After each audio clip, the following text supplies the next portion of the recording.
Sejam todos bem-vindos ao canal TV CEAA. Antes de iniciarmos o estudo de hoje, gostaríamos de pedir a você que nos acompanha que dê um like, se inscreva no canal e compartilhe para ajudar a divulgar os seus conteúdos. Hoje nós vamos estudar sobre pactos, da pergunta 549 a 550. Na pergunta 549, tem algo de verdadeiro os pactos com os maus espíritos? Kardec quer saber. E eles respondem, não há pactos. Há, porém, naturezas más que simpatizam com os maus espíritos. Por exemplo, queres atormentar o teu vizinho e não sabes como has de fazer. Chamas então os espíritos inferiores e que, como tu, só querem o mal e que, para te ajudarem, exigem que também os sirvas em seus maus desígnios. Mas não se segue que o teu vizinho não possa livrar-se deles por meio de uma conjuração ou posse pela ação da sua vontade, buscando a ajuda, a proteção espiritual. Aquele que intenta praticar uma ação má, pelo simples fato de alimentar essa intenção, chame seu auxílio maus espíritos, aos quais fica então obrigado a servir, porque dele também precisam esses espíritos para o mal que queiram fazer. Nisto apenas é que consiste o pacto. Não é que seja um pacto registrado ou um pacto infalível, não é isso. É que só no pensar o mal, desejar o mal, nós já estamos atraindo os espíritos inferiores, que se somam à nossa vontade, que acirram a nossa vontade e que nos ajudam na nossa intenção má para fazer o mal a quem estamos dirigindo esse nosso pensamento, esses nossos objetivos. Kardec faz uma nota. O fato de o homem ficar, às vezes, na dependência dos espíritos inferiores nasce de se entregar aos maus pensamentos que esses lhe sugerem, e não de estipulações quaisquer que com eles faça. O pacto, no sentido vulgar do termo, é uma alegoria representativa da simpatia existente entre um indivíduo de natureza má e espíritos malfazejos.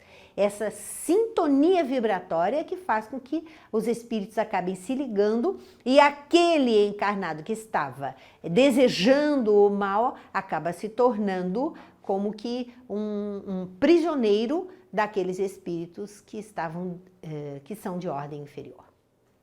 Na pergunta 550, qual o sentido das lendas fantásticas em que figuram indivíduos que teriam vendido suas almas a Satanás para obterem certos favores? Isso a gente vê muito, né, na humanidade, histórias de que vendeu a alma ao diabo, fez um pacto com o diabo para conseguir as coisas que queria.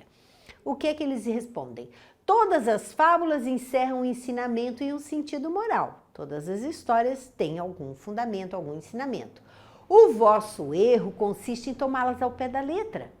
Isso a que te referes é uma alegoria que se pode explicar dessa maneira. Aquele que se chama em seu auxílio, os espíritos para deles obter riqueza ou qualquer outro favor, murmura contra a providência. Aquele que não aceita sua condição, que quer mudar à força a sua condição, que busca ajuda espiritual para mudar sua condição material, ou alguma situação na sua vida, está agindo contra as leis de Deus. Renuncia à missão que recebeu e às provas que lhe cumpre suportar neste mundo, porque está fugindo das suas provações, das suas obrigações e está forjando outro tipo de sofrimento para ele. Sofrerá na vida futura as consequências desse ato. Não quer isto dizer que sua alma fique para sempre condenada à desgraça. Não quer isso dizer que ela vai ser condenada eternamente no inferno. Não é isso.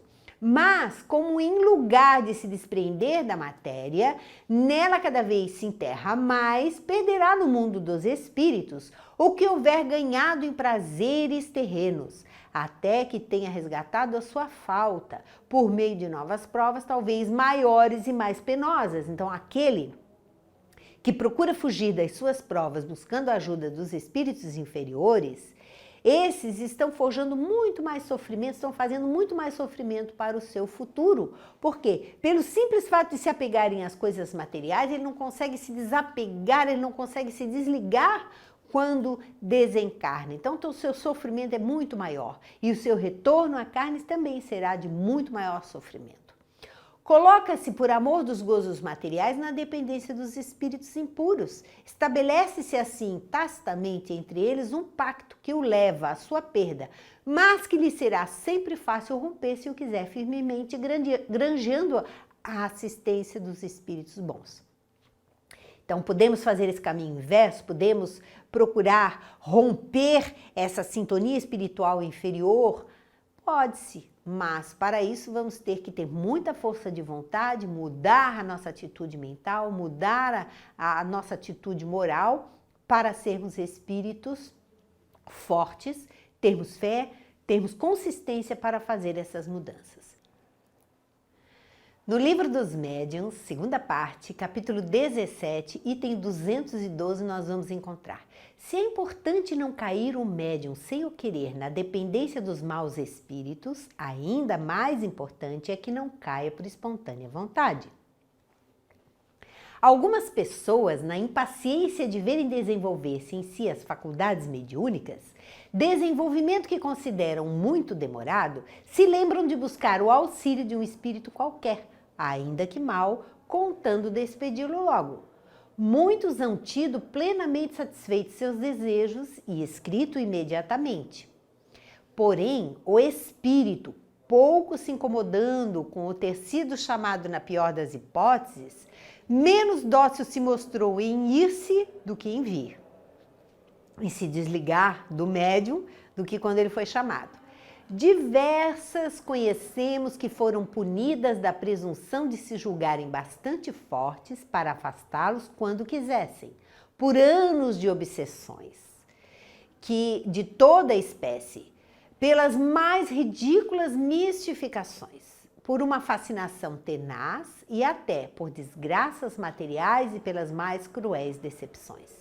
Não vale a pena forçar o desenvolvimento mediúnico. É algo que nós devemos fazer com muita paciência, com muito estudo e num ambiente propício a isso, para que nós sejamos amparados pela espiritualidade superior.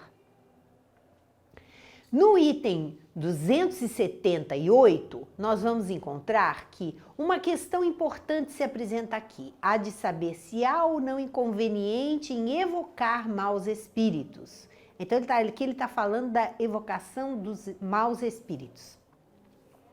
Eles dizem que isso depende do fim de que se tem em vista e do ascendente que se possa exercer sobre eles. O inconveniente é nulo quando são chamados com um fim sério, qual o de instruir e melhorar. Nas sessões mediúnicas, muitas vezes se chama esses espíritos que estão obsediando para tratamento espiritual, faça esse tratamento com os espíritos, mas com o objetivo de ajudá-los. É ao contrário muito grande quando chamados por mera curiosidade ou por divertimento. Ou ainda, quando quem os chama se põe na dependência deles, pedindo-lhes um serviço qualquer. Muitas pessoas que não têm conhecimento da doutrina, que não têm conhecimento sobre as comunicações espirituais, se metem a chamar espíritos para ajudá-los, ou para dar palpite, ou para qualquer evento, e por curiosidade, por bobagem, por brincadeira, e muitas vezes pagam um preço muito caro por isso. Os bons espíritos, nesse caso, podem muito bem dar-lhes o poder de fazerem o que se lhes pede, o que não exclui seja severamente punido mais tarde o temerário que ousou solicitar-lhe o auxílio e supô-los mais poderosos do que Deus. Que muita gente vai pedir auxílio para os espíritos inferiores ao invés de pedir para Deus. Será em vão que prometa a si mesmo quem assim proceda fazer dali em diante bom uso do auxílio pedido e despedir o servidor, uma vez prestado serviço. Esse mesmo serviço que se solicitou, por mínimo que seja, constitui um verdadeiro pacto firmado com o mau espírito e este não larga facilmente a sua presa. Achando que, consegui o que eu queria, agora não quero mais esses espíritos perto de mim, agora eu vou mudar a minha atitude. Não é assim. Um espírito mau, quando ele se aproxima e quando ele encontra guarida no nosso campo mental, emocional, ele fica e um processo obsessivo se instala e desfazer esse processo vai exigir de nós muita perseverança, uma mudança de atitude, muita consciência, para que possamos nos libertar então dessas influências.